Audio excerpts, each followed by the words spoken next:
Hello everyone, welcome back to another trading session. Today we'll be taking some beautiful trades and I will try to explain each and every single one of them.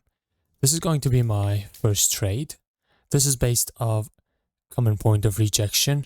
As you can see, we are inside a ranging market. That's very simple. And if we have long wicks or long rejections in such a market, we're going to be able to draw a common line between the most rejections we can, which in this case, we have these rejections, right? If I want to draw a common line between all the rejections, it wouldn't be something like this. It would be only 2 rejections. If I draw it like this, it would be only 1, 2, 3, 4 rejections. But if I draw it like this, I would have the most rejections touching this line. See that? And this is the 5th touch. When we trade in common points of rejection, we can take 4th, 5th, 6th, and 7th touch. But we need to make sure that we are in a ranging market. And if we have a doji right at the middle of that range, the range becomes much more stronger. Okay? So, yeah, that was my first trade for today. I'll try to go for another one. We started this account from $100 and now we are on 5,623 and 10K is my target. So we will have a withdrawal request on 10K if I make it today. All right, we have a QM. This is the QM, and this is the trend line. And if I go to 3-minute time frame, I see the engulfing pattern, so that's my higher time frame confirmation. If I go to lower time frames, I will try to look for my entry for this QM. This is my entry.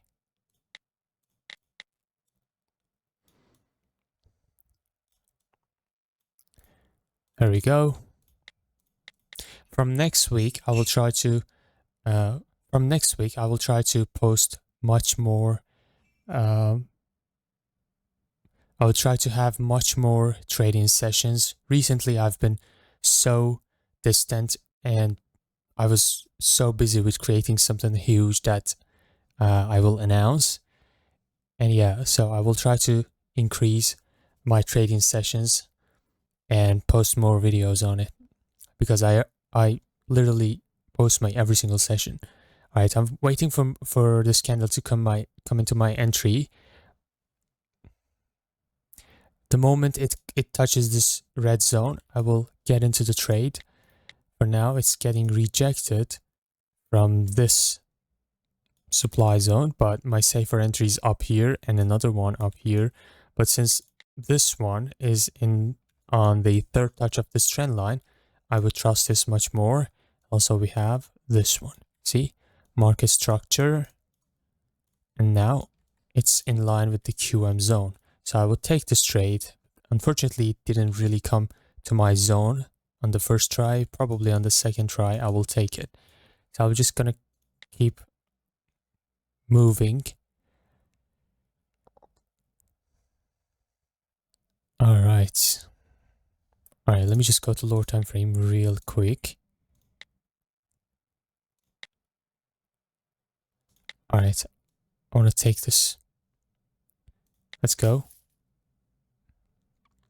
Then I will tell you why did I take this. So, okay, I'm going to add 2 more beautiful. Like these 2 entries are super safe. In case we lose the first one, that one will make it up.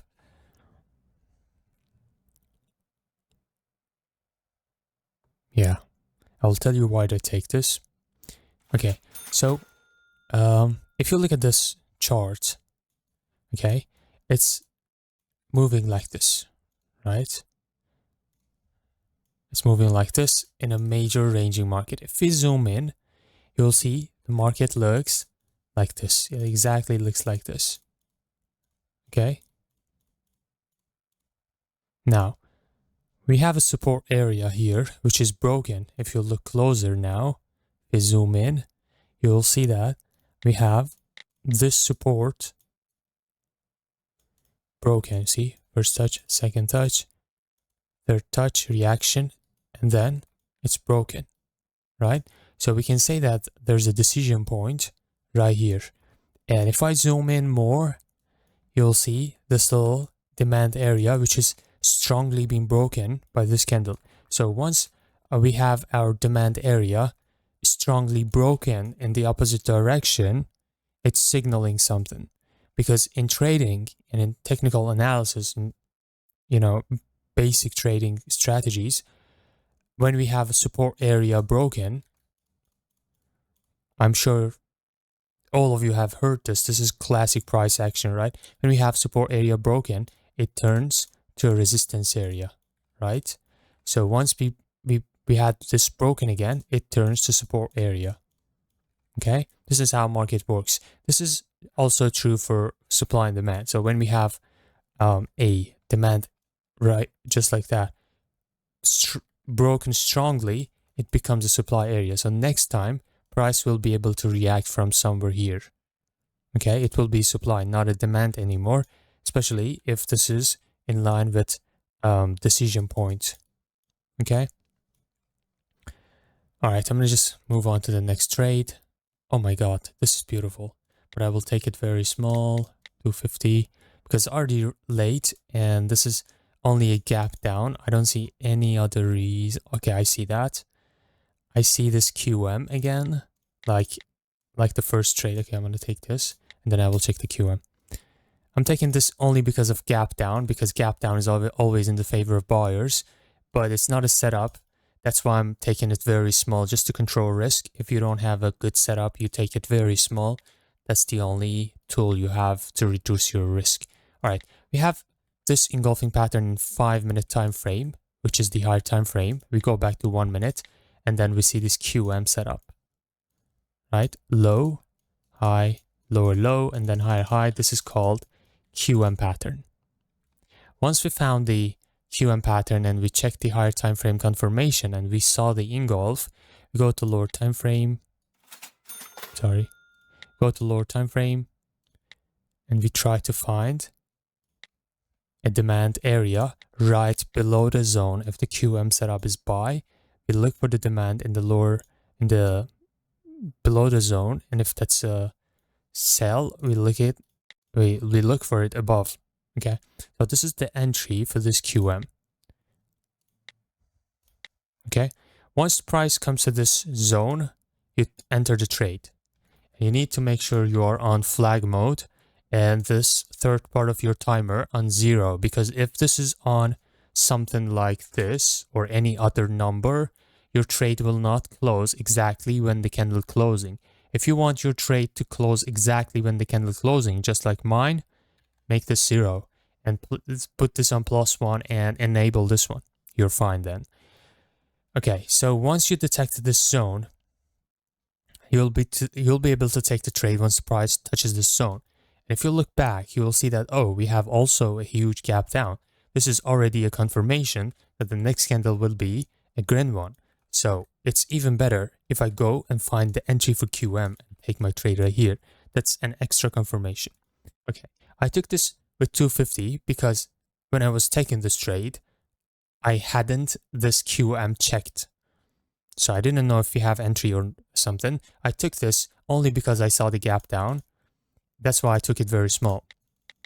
If I was seeing this QM, I would probably take the full amount on this trade, okay, instead of 250. That sometimes happens and it's fine. Okay, now keep looking for the next trade.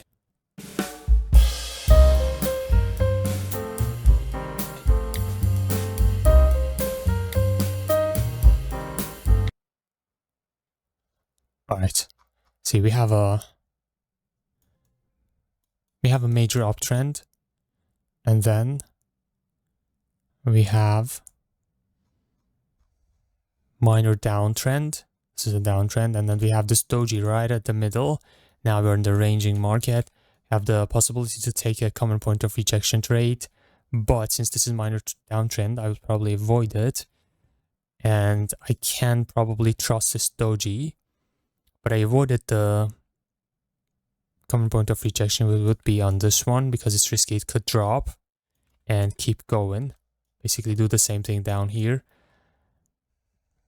All right, I will take the next one again with a small amount because I am not able to see other reason than this doji break.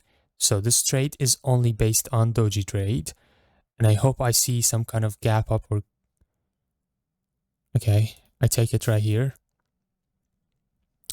I took it with 500, half the amount, just because I don't see any other combination to take this trade. All right, let me see. Okay, we don't have any gap here. If we had a gap down, I would avoid this trade because it would be in the favor of buyers. And if I had a gap up, I would take it with full amount. But since we don't have any gap, I didn't take the full amount because it's only a doji break. And also we have this pattern which can require retracement, but that's not strong, so I will only say that this is a doji trade. Okay, we have same doji trade right here. Okay, look at this one. This is very important. We have same doji break here, but there's one difference. Okay, we have look at this one. This is a doji break, retracement, doji break, no retracement, no retracement, it would be a loss. Doji break, retracement, it would be a win. And again, doji break, it was a win. Okay, now I want you to check all of these doji trades and you will see something similar. Okay, so this doji break, you see, there's no gap. So we don't have confirmations, a negative or positive confirmations for this one, same as here. See, no gap, so we're fine. Taking only a doji trade. But if you look at this one, after breaking this, we don't have a retracement. If you look right here, you'll see a gap up, right? So gap up is in the favor of sellers. That's why we avoid this trade. Okay. Sometimes it also can work, but we avoid it anyways. Now, same for this one. Doji break from the upside, and it worked, but we would avoid it because it is a gap down in the favor of buyers, and our trade is a sell, so that's against us. I would avoid it.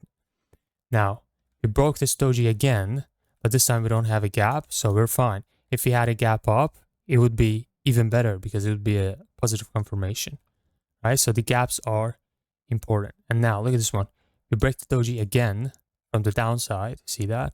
And again, no gap, no positive or negative confirmation. And now taking this would be only a doji break plus a market sequence, just like that. See, third time that the market only gives 2 red candles. All right, I'm just let me see. Okay, we're fine. I'm going to stop right here. I hope you enjoyed. Do not forget to join the Telegram channel. The trading competition will start on 26th. And there's some huge prizes. It's also free to join. So if you're interested, join the Telegram channel and the first link in the description.